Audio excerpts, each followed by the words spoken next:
Hello, my name is Beatrice Krona. I'm an associate professor here at the Stockholm Resilience Centre, and I'm also the executive director of a research program at the Royal Academy of Science in Stockholm. Today's world is characterized by incredible connectivity, but also a speed of interaction and a speed of flows of goods and resources than we've ever seen before in human history. And this interconnectedness manifests itself in pretty much every aspect of our lives, even when we're not consciously choosing it. We're so accustomed to globalization that we take for granted all the products and services that we consume from around the world. And to give you an example, you may now be watching this on a computer, or you may be, say, using a software that's produced in Israel or provided to you from Mumbai, but actually you're then watching entertainment that's been produced in Los Angeles and filmed in, South Africa. But you're watching all of this on a computer that's been manufactured in China. So there you have it. That's globalization for you. Oren Young is a prominent political scientist, and he maintains that globalization has basically altered the rates and the spatial scope of processes that were once considered to be confined to particular places and levels of analysis, such as the nation state or the local community. And this is the topic of this chapter. A lot of the teachings of this course rest on the notion that well-being of people and populations is dependent on the ecosystems in which we're embedded. And therefore, vulnerability to change of local communities can be considered really as a property of the coupled, interacting social ecological systems, which are characterized by complex feedback relationships.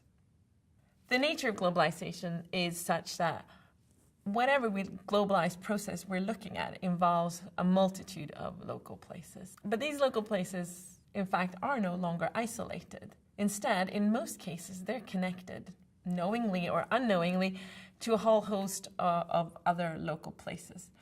And what binds these places together can, of course, vary, but very often it's things like trade, information communications technology, television, and sort of cultural connections, but perhaps even tangible physical connections between humans, such as migration. So why should this concern a development practitioner, you may ask? And I'm going to try to explain by first introducing the concept of teleconnectivity. In the natural sciences, teleconnections refers to a causal connection or a correlation between meteorological or other environmental phenomena that occur really long distances apart. A classic example is the El Niño. This is a major teleconnection pattern that is created by the so-called El Niño Southern Oscillation, or ENSO, which you may have heard of, and which causes changes to the atmosphere and the ocean.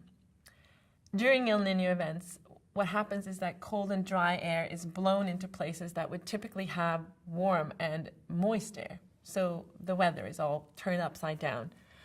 And strong El Niños can have lots of knock-on effects that occur in multiple geographically displaced places on the planet. An example would be reduced hurricane activity in the southern United States, while simultaneously seeing droughts in the Brazilian Amazon, or really hot summers in Europe while we're seeing floods in Kenya and Bangladesh out of season, or even fires, big fires, in the tropical forests of Indonesia. Now, about 10 years ago or so, a group of scholars built on this notion to show how vulnerabilities of people and societies in a range of different places can be similarly linked and shaped by environmental change, but also in economic market links or flows of resources or people and information.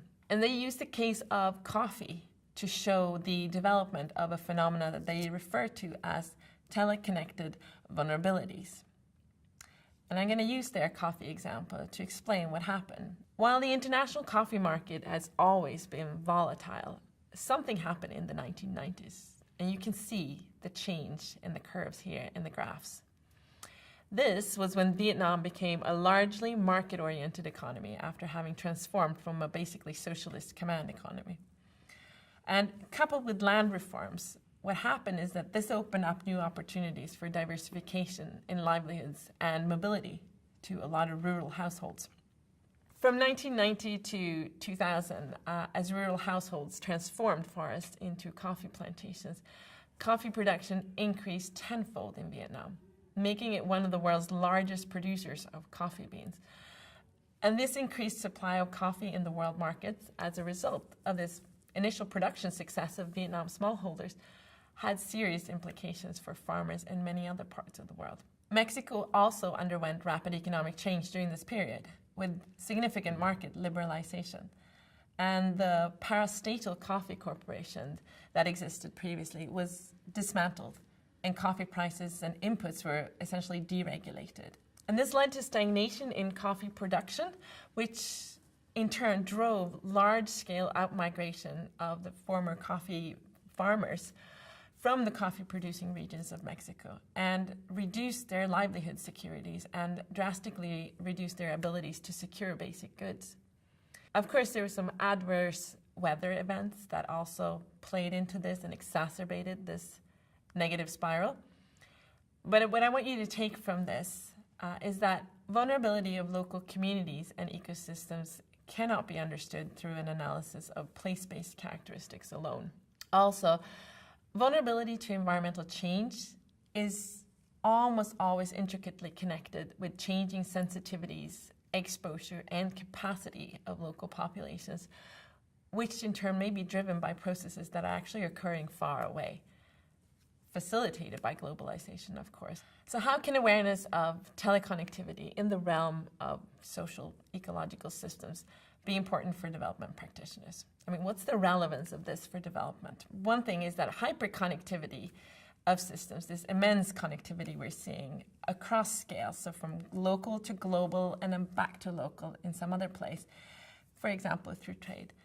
This increases the risk that stressors can actually spread. Stressors that occur in one place can actually spread to multiple other local places around the world. Another reason is that the majority of local systems are no longer isolated.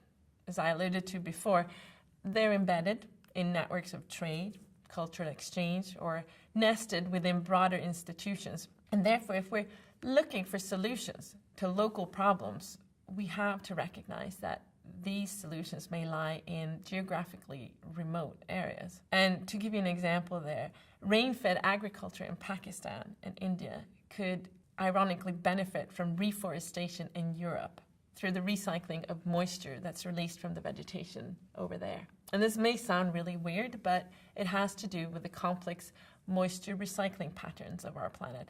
And it's a very clear example of a teleconnected biophysical phenomenon with clear social implications.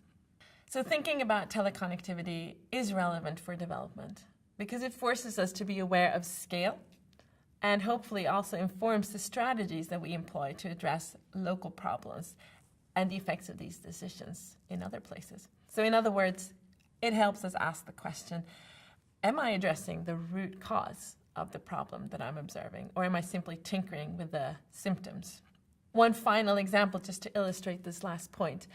Imagine a reforestation program that doesn't address the demand and use of wood resources, both in the place where you are, but also elsewhere on the planet. If you clamp down on deforestation, you risk just displacing the problem across systems, across to another system such as food system, because farmers may be planting valuable timber on agricultural land and therefore has impacts on food security. But it could also be across scales to other geographic areas, sort of balloon effect. When you squeeze it here, deforestation pops up somewhere else. So I hope this short lecture has helped to trigger your thinking around cross-scale connectivity and also given you some concrete examples to understand what this somewhat complicated term could actually mean in real life and for development. Thank you.